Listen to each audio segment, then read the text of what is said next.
Hello, नमस्कार, कैसे हैं आप सब? आप सभी का मेरे चैनल में स्वागत है। आज मैं मोहिनी एकादशी व्रत कथा सुनाने वाली हूँ।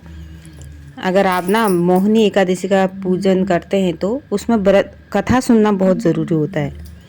तो वो कथा इस प्रकार है। वैशाख के शुक्ल पक्ष की इस एकादशी मोहिनी एकादशी को भगवान के पुरुषोत्तम रूप राम की पूजा का विधान है। भगवान की प्रतिमा को स्नान आदि करा उत्तम वस्त्र पहनाकर उच्च आसन पर बैठाकर आरती उतारनी चाहिए और मीठे फलों से भोग लगाना चाहिए। तत्पश्चात प्रसाद वितरित कर ब्राह्मणों को भोजन तथा दान दक्षिणा देनी चाहिए। रात्रि में भगवान का कीर्तन करते हुए मूर्ति के समीप ही पृथ्वी पर शयन करना चाहिए। इस व्रत के करने से निंदित कर्मों के पाप से छुटकारा मिल जाता है। बड़े मनोयोग पूर्वक सुन रहे थे युधिष्ठिर ये कथाएं।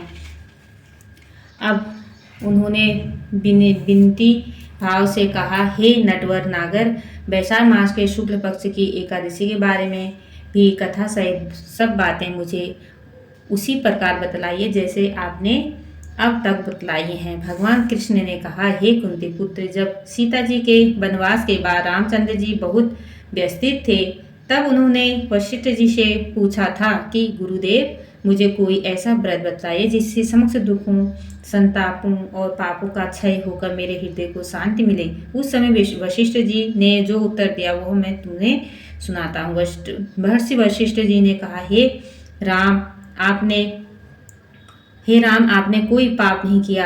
आपका तो नाम लेने से ही मनुष्य के सभी रोग शोक मिट जाते हैं। यह प्रश्न आपने लोकहित की भावना से किया है, अतः मैं आपको बतलाता हूँ कि मानसिक शांति की प्राप्ति और संताप तथा पाप मिटाने का अमोघ अस्त्र है मोहिनी एकादशी का व्रत। वैशाख मास के शुक्ल पक्ष की एकादशी को मोहिनी एकादशी कहा जाता है। इसलिए कहा जाता है कि इसका व्रत करने से मनुष्य के पाप तथा दुख दूर होकर वह मोह जाल से मुक्त हो जाता है। अतः दुखी मनुष्य को यह व्रत अवश्य करना चाहिए। मैं इसकी कथा कहता हूँ, आप ध्यान पूरा होकर सुनिए।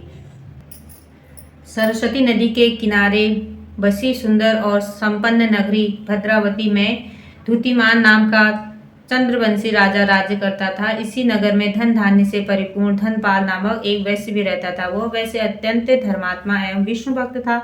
उसने नगर में अनेकों भोजनालय, प्याऊ, कुएं, तालाब एवं धर्मशाला आदि बनाए। सड़कों के किनारे आम, जामुन, नीम आदि के अनेक वृक्ष लगवाए। उस वैश्य के सुमना, सद्बुद्धि, मेधावी, सुकृति और दृष्ट बुद्धि नाम 5 पुत्र थे।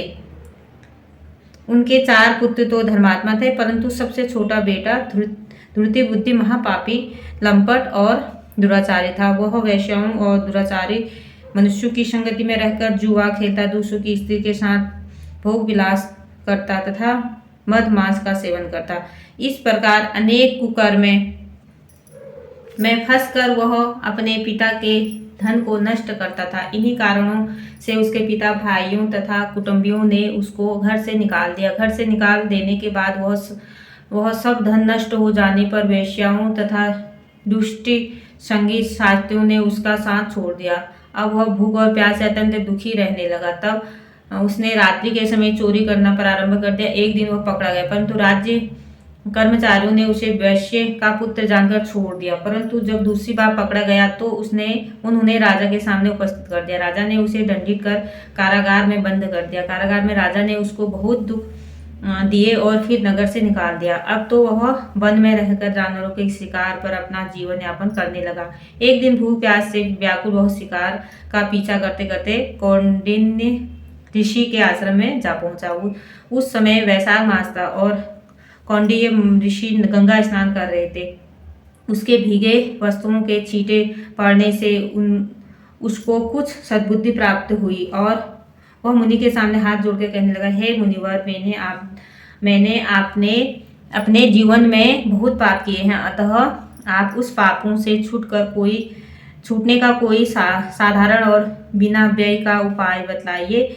उसके दीन वचन सुनकर ऋषि कहने लगे कि ध्यान देकर सुनो, तुम वैशाख शुक्ल एकादशी का व्रत करो। इस एकादशी का नाम मोहिनी है और इससे तुम्हारे सब पाप नष्ट हो जाएंगे। मुनि के वचन सुनकर वह अत्यंत प्रसन्न हुआ और उनके द्वारा बताई गई विधि के अनुसार मोहिनी एकादशी का व्रत किया। हे राम, इस व्रत के प्रभाव से उसके सब पाप नष्ट हो गए। अंत में वह गरुड़ पर चढ़कर विष्णु लोक को गया। इस व्रत से मोह आदि सब नष्ट हो जाते हैं। अतः संसार में इस व्रत से श्रेष्ठ अन्य कोई व्रत नहीं। इसके महात्म्य को पढ़ने अथवा सुनने से 1000 गोदान का फल प्राप्त होता है। बोलो एकादशी मैया की जय, मोहिनी एकादशी की जय। तो राधे राधे दोस्तों, यहीं तक थी मेरी वीडियो। अगर वीडियो अच्छी लगती है तो मेरे चैनल को लाइक करना, शेयर करना, कमेंट करना और मेरे चैनल को सब्सक्राइब करना। तो इस मोहिनी एकादशी की व्रत कथा आप ज़रूर सुनना। Thank you.